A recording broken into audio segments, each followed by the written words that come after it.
Hello and welcome to Adventure Savvy Extra. I'm Dee Ball and I'm joined today by my compatriots Rik Bennett. Hello there.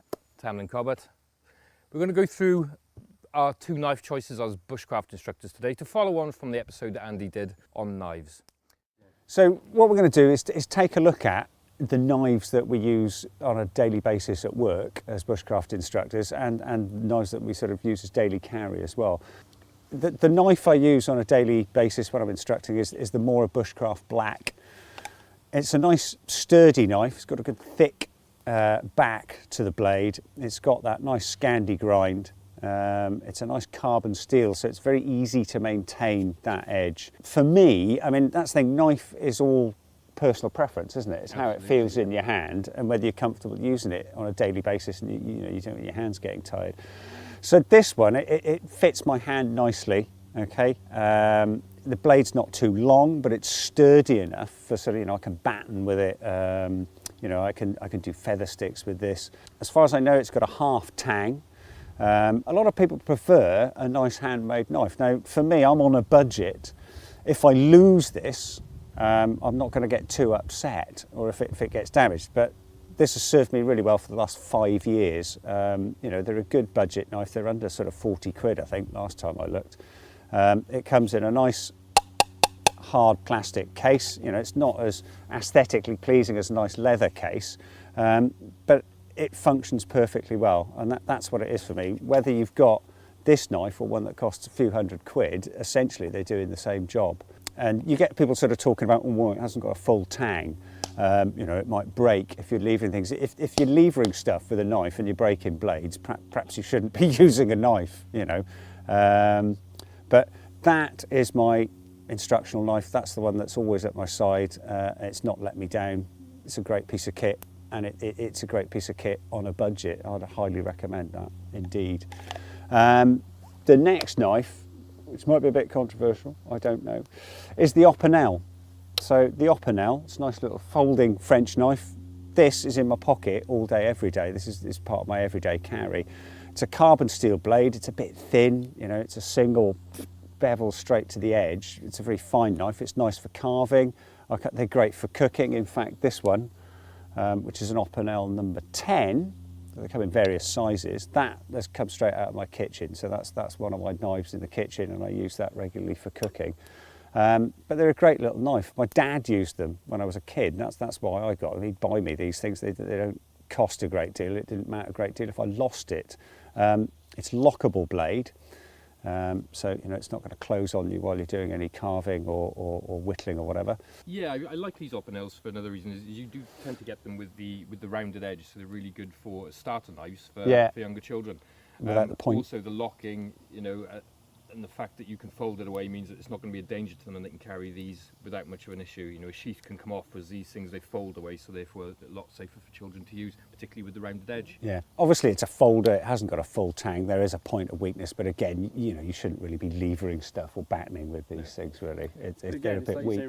It's always in your pocket, isn't it? It's something that you can always have with you, you're never going to forget it. Yeah. And majority of the time, all around camp, it's cutting string, doing a bit of this, doing a bit of that. Yeah. It's always going to be there. So yeah, that's definitely a useful one to have. Fantastic. Thank you, Rik. There we go. Tam, what have you got, mate? Well, this is my knife of choice. So I've got the Enzo Trapper. So this is it's a nice, very nice knife. The one thing I did read before I bought it is people talk about it being quite small. So for larger hands, perhaps not ideal. For me, I find it's a perfect size. As you can see, compared to the Mora, it's a slightly thicker blade, and also we've got the full tang, so it's a very strong blade. So as Rik was saying, perhaps some people levering the knives, breaking them, pretty much shouldn't be happening. But with this, perhaps less chance. It's a really quite a chunky blade. Scandi grind as well, so easy to sharpen, maintain. This one I thought was good value because you can get a lot of the more custom knives, which are 200, 300, 400 quid for a knife. Beautiful things. Yeah, definitely. But for me, I couldn't stretch that. And in all honesty, perhaps, or more than like the Mora is more than enough knife. I think you probably guys would agree with that. Very much so. Yeah. And I think it's the same quite often the outdoor world, bushcraft world, where the kit takes priority when realistically a knife like that can do everything perfectly well. Yeah. And I could have stuck with it. But so this was my treat, but it came in, I think it was 80 quid, and that came as a set. So you get the 2 plates, some rivets, And the handles, you can choose what material. I went for micarta, which is a kind of resin material base for ease of maintenance. You can get wood, curly birch, all around the same price, and you can also choose different steels. I went for the 01 for just a general all-round kind of jack of all. This is my jack of all knife. So yeah, fitting it, glue it and sand it, and then I've got it exactly how I like it. Like I say, very, very comfy handle, very nice knife. The only thing I might criticise with this is the sheath, and it looks the part, but I have been a few times on courses, busy, perhaps running, and the knife's dropped out, and obviously it's not something you want to lose. But yeah, overall, I love it. Really, really good knife. Really, really good. So yeah, that's my knife of choice. Now these are actually, Andy got these at the Bushcraft show. Now these are, I think they were £5 each, were they? Yeah, they were really cheap from the Army Surplus guy. Really cheap, but again, a Mora. I think these date back from the 60s or 70s, and they would have been Army issue. I think Army and Civil Defence or yeah. that sort of thing. So, but really a nice small little knife, really nice for carving, slightly more intricate work. So easy as a neck knife, something you're always going to have on you. The tang on this is a rat's tail. So you've got it kind of tapers to a point in the handle, and then a little rivet on the end. Nice little wooden handle. And actually, I'll say this is Rik's one, and he's just put a bit of carving on there, just a bit of a grip. Because if you're wet hands or any kind of butchery, if you've got a bit of blood on your hands, it can be a bit slippery. So just a bit more grip. But for £5, absolute bargain, and it just kind of reinforces that you don't have to spend a fortune to get a really nice knife. And I think that's a really good little buy, you know. Okay, so my first go-to everyday knife, if you like, is a Light My Fire in conjunction with Mora Sweden. We're all pretty familiar with these things. It's based on the Mora Clipper, or a very, very similar knife to the Mora Clipper. The difference with these knives is it's a stainless blade, but with a very strange, actually, looking groove, especially been chamfered off towards the end of the blade here. Very, very useful actually for when you're fine carving using the tip, so it gets into spots quite easily without taking huge gouges off. Half tang, same as pretty much all Moras. I batter knives. I'm one of those people who tends to work their knives very hard, and for such a small blade, it's not even 4 inches. This one's very, very slim as well. It's a very thin blade. This has actually taken a lot of abuse from me. The plastic does start to crack on these if you give them a bit too much grief, and I have had a crack in this from the first week of having it. But this is my second of these, and this one has actually lasted me well over a year. One of the bonuses with these is I like tools that actually do more than one job, and in the rear of this is the Swedish fire steel from Light My Fire, ubiquitous as the go-to ferro rod.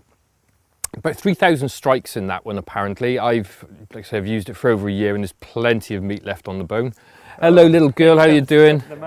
How you doing? Nelly. But yeah, perfect knife for what I need, and very, very cheap for what it does as well. So again, this is my second one. I think they cost me £15 in a sale each, which is an absolute bargain for something that's a good drop point blade. Bit more difficult to sharpen because it's stainless, and a bit harder to keep a decent edge on.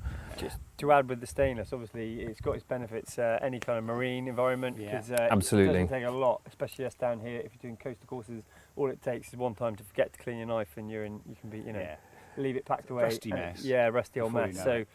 and I can be bad at that. You guys probably can as well. Like. Yes, very much. I'll show you the carbon steel blade in a minute and exactly what can happen to them if you don't take good care of them. But I'm the kind of guy who likes to put them back in the sheath and just leave them forget. Yeah. So that's why I've gone for a stainless for my go-to, to be honest with you. But yeah, great sheath as well. So over a year of use, and it's still stiff enough that I've still got to push away with my thumb in order to get it out. So no falling out with this one. That's the thing with those Mora sheaths. It's quite a positive. Yeah, a really positive lock. Out. I mean, the only thing with this one that I changed was turning the belt loop. So I find they hang a bit low on your belt. So that's why I've got this string on those, just to make it hang a bit higher on my belt. The other thing I was going to add with the Moras as well, and the ones we use for teaching, and Dee's one here is the colour. And we all like colours that blend in, but quite often, like I said, with this one popping out, you've got very little chance of finding that. Very Whereas much so. these, especially students, put them down, and we've got orange ones, and you can come and find them, and they're very, very easy to find. Well, to be honest with you, that's why this is my second, like my fire mower. Is my first one was actually left on a canoe trip, and we searched everywhere on the bank that we'd stopped to try and find it, but it just got lost amongst the gravel and mud. So I went and ordered a red one in the end because I'm obviously not that observant. Yeah, well. So, but my second knife, this was a bit of a present to myself. This is a Kariswando Leku. It's one of the smaller Leku knives.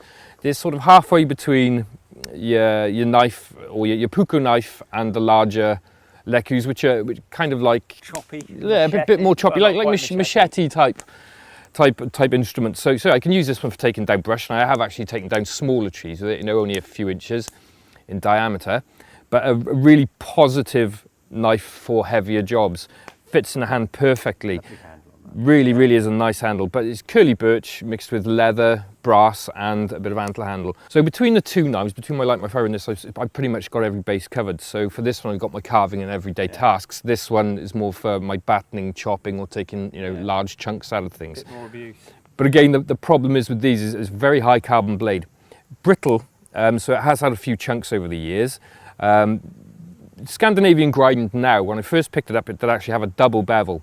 The reason being is with the larger knives like this, they're going to take a bit of abuse. The double bevel will allow a bit more strength around the edge. But I've taken it away over time just because I find it a bit of a pain to sharpen out in situations like this. So, you know, I'm having to carry smaller stones and so on. Whereas I'd rather just take one stone that will fit everything and I can sharpen away. Simplicity every time. So yeah, they're my two go-tos. So thank you for watching. Any questions, leave them in the comments below. Don't forget to subscribe and we'll see you next time. Yeah. Thanks, guys. Cheers, folks. Cool. See you later. Ta-ra.